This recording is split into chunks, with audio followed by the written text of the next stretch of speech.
Fine. Oh, no, leave meeting. Too soon. Good morning. Oh, okay, I'm like, oh, this is my chance.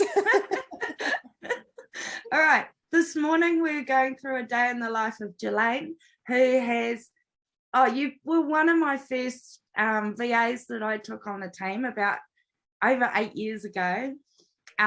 You've been a superstar throughout, and yeah, we're gonna put you under the spotlight and do what a day in the life of Jilanne looks like. So you ready? Oh, good. Let's do it. All right, I'll just go through the questions, Jilanne, and you just let it roll. Cool. So why did you want to be a VA in the first place, and has being a VA delivered on what you wanted? Yeah, absolutely. So originally, I've probably been thinking about it for about probably 3 years before I even took the plunge at all. And what kind of triggered it was my husband's South African and he wanted to go back to South Africa. We were in New Zealand at the time. I can see your cat in the background. Spider bombing us. That'll be good. So we were in South Africa and I didn't have a work permit, and he worked a rotation. So he worked 2 months and he was off a month. I didn't want to be stuck at work that month he was off. So that every month that he was off, we traveled all over South Africa. We did all the safari parks. Like we went everywhere. We were living in Durban, went to Cape Town. I didn't want to be stuck in an office job while all that was going on. And so I started kind of looking like, what else can I do? And I don't even know where the idea of virtual assistant even came, like where I even heard of it really, but I figured it out. I made my own website. I just started connecting with people online. I got my first clients, and sending that first invoice was like, your heart's pumping. It's just so exciting at the same time. And the very first thing that I did was, it was a PhD student, and I helped them format their thesis. And I think, I can't even remember how much I made. It wasn't much at all, but that that's not the point. The money's not really the point at that stage. So then we moved back to New Zealand. The business just came with me. We had a baby. The business, I could just fit it in around his, when he was a baby. I kind of pulled back on client work. As he grew older and started going to kindy and that, I could take on more. And I think it's really like so many of my friends with babies, they were like bored at home. They'd been used to working. Now they had kind of nothing really to do.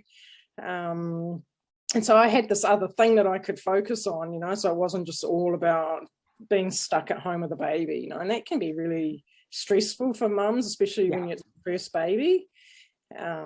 So yeah, to answer that, it has absolutely delivered on everything that I expected it to do. It's just the flexibility. If I move to a different part of the country or a different country, the business comes with me, the clients come with me, and clients come and go. Over the 8 years, I've worked with so many different companies and small businesses and solopreneurs and just like a whole wide spectrum. And now I tend to work more with like coaches, creators, consultants, solopreneurs. They're on their own. They just need someone to do a few things for them. And I do more like social media, marketing stuff, email marketing, setting up the tech on the back end, helping manage Zoom calls, moderating Zoom calls if they have meetings, all of that tech stuff that I find creative people just don't want to know. And so they put off doing things because they just don't want to know about the tech side of it, or they think it's too hard. And, it can be absolutely, like, it's not always when you're dealing with technology. It's hit and miss with technology. Like sometimes it fails and you kind of have to make a plan, right? What have the challenges been, Jilanne? What's been hard or frustrating? Sometimes, I guess, when the technology is supposed to work and it just doesn't, you test out an email automation and just one of the links isn't there and the email doesn't come through at the end. So it's, it's figuring all that side of it out. Also, sometimes if you have clients with things due all at the same time, it's like about prioritizing and just knuckling down and switching Facebook off, canceling all the Zooms and knuckling down and getting it done. So those would probably be my main challenges, but just really prioritizing what's urgent, what needs to be done now, what can wait till tomorrow, and just kind of working with everyone's deadlines. And I work also across time zones as well, which can be in our favor or not. Sometimes, being in New Zealand, we're the first country, and so I've got all the work done before my clients even wake up in the morning, So that can be a plus. Do you miss working with people? Do you miss that office environment, or? Not really. I mean, I've been really lucky that any of the corporate jobs that I've had have been like with really awesome people, and I've got along with everyone. I know a lot of people leave corporate because they just are constantly fighting with people and arguing. Well, not arguing, but they're bumping up against other people. Especially at this time, with lockdown and then not in lockdown and lockdown and not in lockdown. Half the country's on one level, half the country's on the other level. Like we just, just carry on as normal, really. And because we're on Zoom all the time, you get that people contact. You just get that people contact, yeah. Like even my husband and son are always out, like hanging out with the neighbours and kind of doing stuff, within our lockdown level and what bubbles we're in, whatever. But they're always like going to see people, and because they don't have that other contact that I have, like just chatting with people, even email, you're still connecting with people. And I do go to town now and again. I live out in the country on the west coast. Off the grid. Off the grid out here. With your chickens. With the chickens. We've got 4 little baby chickens at the moment. So yeah, we've got, I think, 10 hens and 1 rooster and then little babies. So it's cute to have little chickens around when I'm not sending out emails or posting on social. I'm out in the garden. Have they all got names? No. Oh, the rooster's called Hey Hey after the rooster on the movie Moana. Yeah. But that's all. We have previously named all the chickens, but it didn't really work out that well. It gets a bit sad when the time comes to kind of, when they're getting a bit too old. But yeah, some of them do have names actually. We've got some with little mohawks on their heads, so they're called Mo and Baby Mo, and so some of them do actually have names. Yeah. So what are the highlights, and you touched on them about being versatile and fitting with your lifestyle and that sort of thing? In the lifestyle are the main highlights, but also from the client perspective, I just love, not even if it might not even have anything to do with what I'm doing, but I love hearing their clients give them feedback and just like seeing the good things that they're doing in the world.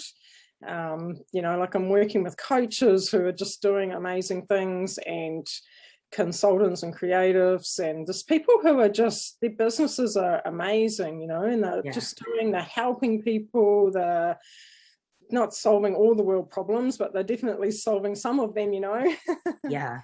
And just I love hearing the feedback that they get about what they're doing, and that just drives me to help them even more. And like if they've done an online course and then the people are raving about it, and so I thrive off all of that kind of positive feedback, so even if it's nothing to do with what I've actually done for them, I just looking at the whole picture of it. And it's an added bonus if it's something that you've been instrumental in. Absolutely. Getting out there. Yeah. Like if it's a course I've helped set up and people love it, or if it's a social media post that I've done and people are really responding and engaging with it. And absolutely. So like some of the team, you've got your own business and you contract for your VA. If someone was looking at becoming a VA and looking at the 2 options, what would your advice be? What's the difference for you in running your own business and being part of a team? Yeah, they both kind of work hand in hand, really. Like if you're just starting out, it's a really good, fast way to get clients, because you could just get handed clients and you don't have to go out and find them. And then also being part of a team, if there's something that I can't do or I don't have time to, there's another team member that I can hand it to. But I can create graphics in Canva, and I do all the time. But if they want like a slightly different kind of graphic, like a Photoshop, or, there's another person on the team that can kind of do the next level above what I can do. Or if there's something that I'm finding I'm pushing to the next week, I'm like, okay, I don't have time for this, I need to hand it to someone else. So that's a good side of it. In my own business, I don't have a team, so I have to do it all, which is fine. And there's pros and cons. I mean, obviously you get paid your worth for your own clients. So I agree with you. They go hand in hand, and it's a good mix. And it's just like, also the other thing is I've met clients and worked with certain businesses that I probably would never have come across before. So getting all different experiences. For me, I do more tech stuff, so I'm like learning a whole range of different tech products. I might use MailChimp, but now someone might use ActiveCampaign or Constant Contact, and so I'm just learning different programs with different clients and all of that kind of stuff too. So if you could give someone that's thinking of being a VA or struggling being a VA one piece of advice, what would that be? So my kind of biggest thing is you wanted to kind of be flexible, but also know where your boundaries are. So don't be afraid to say no if it's not going to be a fit. Yeah. Don't just do it for the money if you're going to hate every second of it. Like for me, I'm not a finance person. I'm not going to be doing zero work. I'm not a copywriter even. I'm not going to be writing like pages of copy. So I'd rather hand that kind of stuff over to someone else and focus on what I do best, which is the tech side of it. But then also, even if I don't know something, if I've never worked with a program, saying yes and then figuring it out is also... there's a balance, right? You kind of want to say yes and figure some things out, and also say no to what you don't want to do at all, and what you have no intention of learning. So you're happy to upskill and keep learning if it's in your area of expertise. Yes, absolutely. But if you hate doing that's not reconciliations and zero, some people love doing reconciliations. It's I like or credit control, Jilanne. Oh gosh. So know what you love doing, and you know what you love doing, but also don't be afraid to say no. Like, don't do something just for the money if it's going to make you miserable. But then sometimes you have to take on those clients or take on that work to know what you want, because sometimes you just don't know if I'm going to like it or not. So you might want to try to realize quickly that it's not what you want to do, and then don't be afraid to let it go. That's awesome. And that's a wrap. The cat's gone. That's a wrap. I'll turn off record. Hang on.